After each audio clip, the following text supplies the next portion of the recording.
In my third year at the University of Virginia, I started Peace Promise. And it's kind of interesting because my father was a lawyer, and he wanted me to be a lawyer. And I just couldn't do it.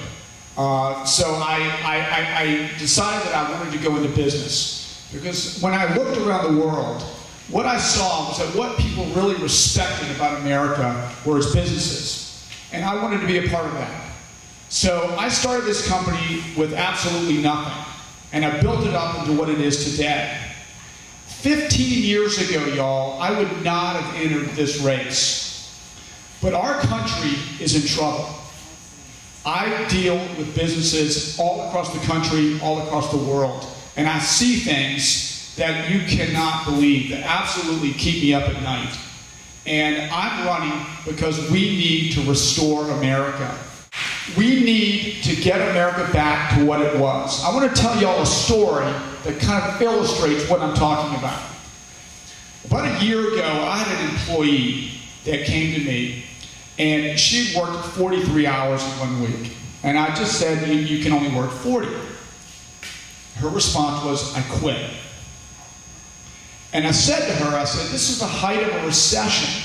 What are you going to do for a job? And her response was, I don't need to work anymore. And I said, what do you mean you don't have to work anymore?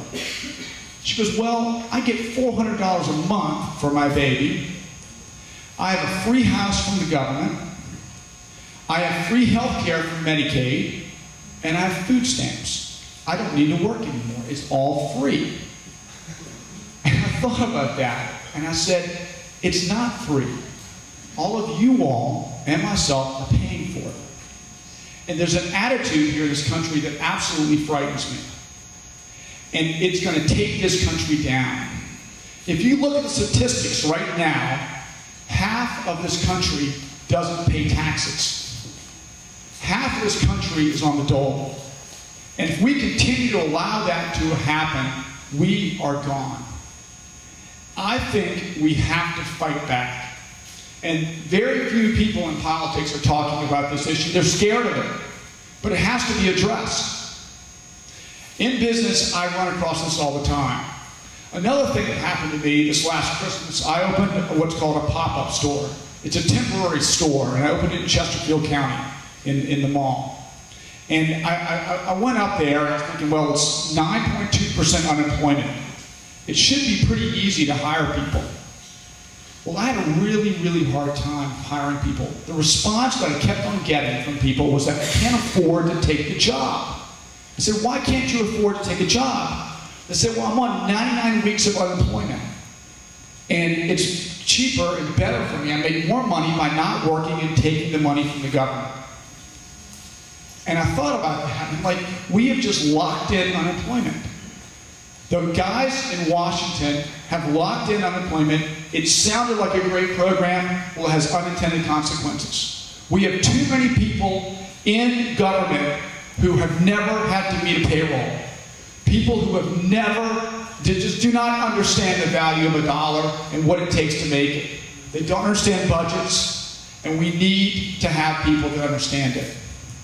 Now, I'm not a lawyer, and I have not been on the other side as a prosecutor. My father was a prosecutor for 16 years. But I have been a victim of crime. I had a store in Washington, D.C. For 8 years. I was robbed 21 times. It was the Wild West. So I know what it's like to be on the other side. It's a classic example of gun control that does not work. In Washington, D.C., absolutely. In Washington, D.C., you cannot own or possess a firearm. As a result, all the criminals have it. One of my friends who was up there actually was arrested for just possessing a firearm. And they put him in jail for 3 days for his constitutional right. That is wrong. The other thing is, and I really appreciate what Holly said, we need to prosecute these people. Of the 21 people that robbed me, I caught 10 of them. Only one was ever convicted. They were all dismissed as first-time offenders. We cannot allow that. We absolutely cannot, because crime builds on itself and it starts to destroy communities. And we have to fight back against that. But you all, there is a solution to our problems. It's entrepreneurial. We need more entrepreneurs. We need to start businesses. The government is doing everything it can to kill businesses.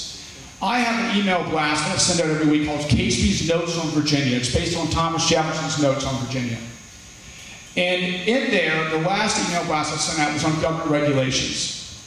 I don't know if you all realize this, but the government regulations cost this country $1.75 trillion a year. And understand this also, who really likes regulations? Big business. It keeps small business and entrepreneurs out of their business. So when you have big business and the government coming down on you, that is what is killing us. It's keeping the status quo. And we need to have the support of the people. Because we need to take back this country against the people that want to have government regulations, that want to keep down the small businesses. Because these are the businesses that will grow and create the new opportunities, the new Googles, the new Peace Frogs of the future. And we need that. Now, I've got a couple ideas that I'm putting forward that I think would be great to create jobs in our district.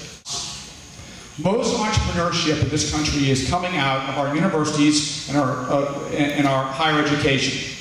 We have in this district Rappahannock Community College and VEMS.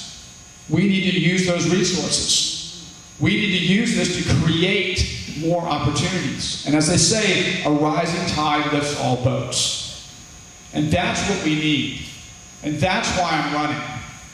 I really want to spend some time with question and answers here, so I want to, if I have time, I'd like to just have you all ask me some questions. I noticed on here one of the formats is protect your property rights. How would you propose to be able to do that? Because more and more the government has overreach into everything we do. We have to use the 10th Amendment and push back against this. There is a lot of regulations coming down from above. A lot of this to do with the Obama administration could not get through Congress a lot of the regulations they wanted. So instead, they're doing executive orders and they're pushing through the EPA and other organizations. We as a locality need to be dealing with that. I was going to bring it in. I downloaded it. There, if you go online, you can look at what are the unfunded and of state and federal mandates. There's 284 pages of mandates on localities. I believe that our localities need to deal with their own problems.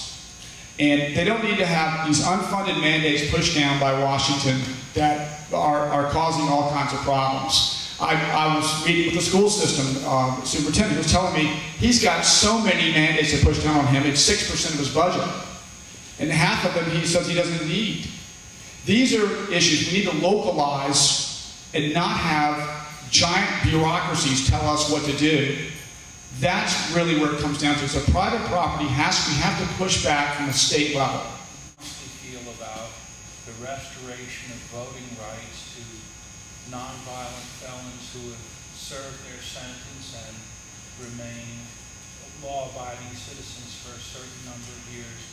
Virginia is one of two states that does not restore voting rights to nonviolent felons after a certain number of years. And this seems, in a way, to punish people who are trying to better their lives for the rest of their lives. That's a very good question. As a victim of crime, I believe that we need to catch people, we need to prosecute them, we need to put them in jail. But once they serve their time, I do believe that we need to restore their rights after a certain period of time. I don't believe we should do it immediately, but after a good period of good behavior, I think it should be. It should be something that you have for the rest of your life, especially for nonviolent criminals. What are your thoughts on how you would handle the illegal immigrants issues these days? I agree with Arizona. I think we need to do it from a state level.